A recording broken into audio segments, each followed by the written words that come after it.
Next, controversy stirred as TikTok creator Lexi Stout shared her recent first visit to a lesbian bar, Cubbyhole. Okay, so we're reintroducing this story because we told this story a couple months ago, and there's an update. All right, so she was there at the invitation of her lesbian friend.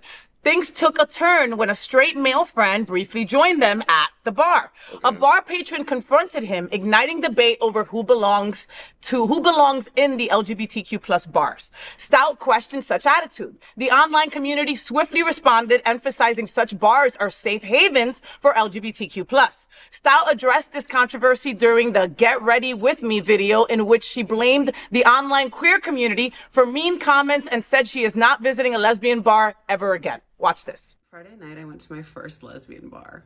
I was about to go home early, but then my friend who's a lesbian came over to the bar at the restaurant we were at and said, I'm gonna go to this bar, do you wanna come? And I was like, absolutely, why not? We got there and I was having so much fun. Everyone was so nice. The music was all like Renee rap and I was living my best life.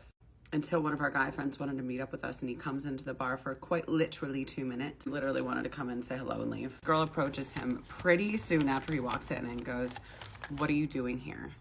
To be honest, I was a little taken aback because as a straight woman in a gay bar, and also a straight woman who goes to a male gay bar, I've never felt like that before or been approached like that. The girl goes on to say, like, I've been coming to this bar for 10 years and blah, blah, blah. Basically, like, my friend didn't belong there. Now I get it. It's a gay bar for women. But the amount of very obviously flamboyantly gay men that were in that bar that were not being approached and yelled at was wild. And I'm just curious your thoughts on this, because I was like, I looked at her and I was nice until I wasn't. But the way she spoke to us, like, as a group, and I looked at her and I was like, he's with us, he's good. Like, she was not having it. She did not want him in that bar at all, and I get it. But, like, there's no rules against that.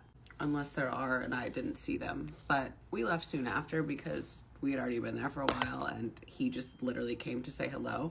But I'm just curious, like, are straight males not allowed to go to a lesbian bar? I'm genuinely curious. Like I said, this was my first time going to a legit lesbian bar. So please, enlighten me.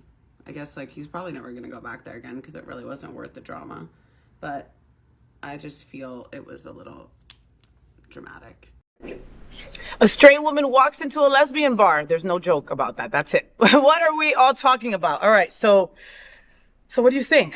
First of all, I love that she's doing this whole thing while she's getting ready for work or some shit, right? You saw her, she's like, her cremita, and she's just like, okay, you know. Yeah, if I said that story, I'd probably ruin my makeup. Okay.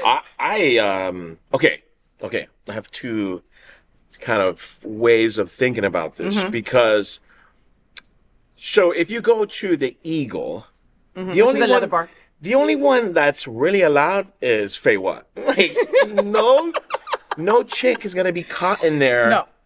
You know, so you know, I don't remember Cubbyhole that well, and I'm wondering if it calls for that kind of a crowd. But she's there with other girls, and then she said a lesbian bar. So I don't know.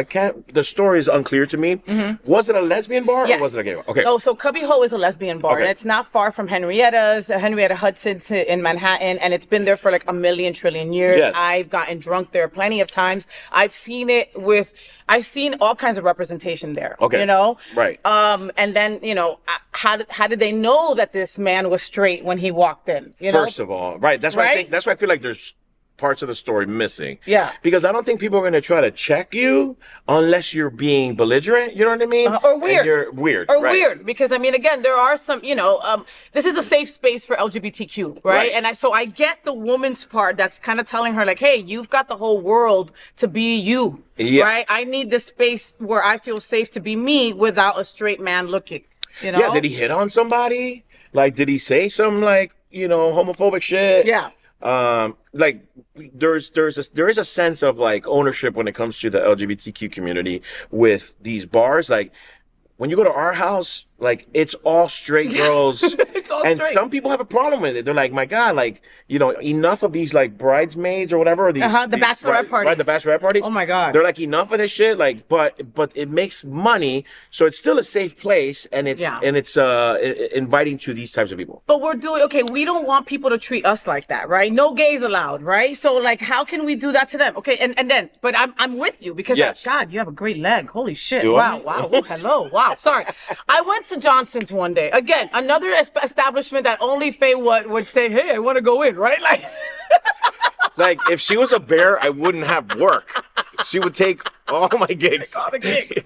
I would take all the gigs, right? I love Johnson's. So if you don't know what Johnson's is, it's, you know, it's a strip bar and it's mainly for gay people, but it's not just for gay people. It's a strip bar. It's a male strip bar. And these guys are gorgeous. They do fucking Cirque du Soleil off the ceiling, you know, and they're hot as hell, right? They don't even take everything off, but they show everything. That's just, we'll leave it there, right?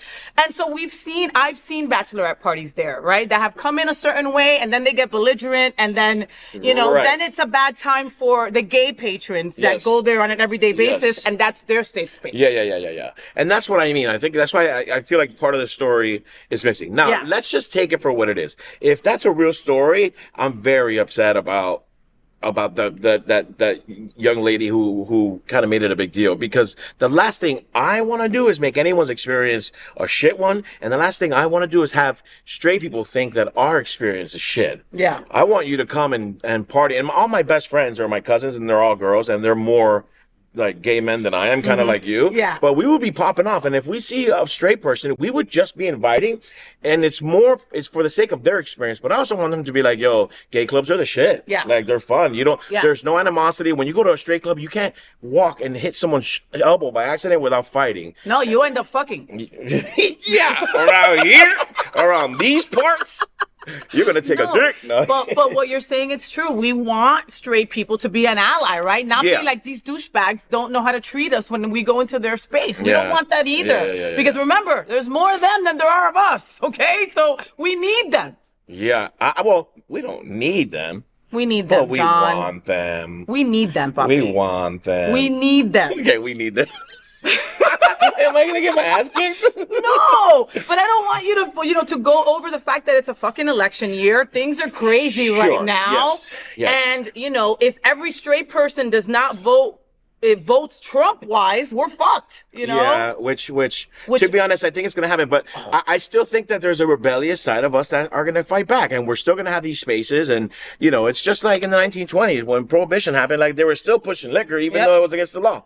Like we're still going to be pushing like queer venues and events because we do need them. And we want them for the sake of having a life that is appropriate to our needs. Yeah. And I think that this unfortunate story, I think, was a mishap, and we're not getting the whole story. Yeah. I'm sorry to say that. I just feel like we're not getting I think I have all to the agree tea. with you, right? Because, like, again, when there's drama, right, there's like 15 sides to the story. Yeah, there's three. Yours, theirs, and the truth, And mama. the truth. Yeah. And the truth is usually a little bit of A and B. Yeah. So, all right. Well, I hope they figure that out, okay? Yeah.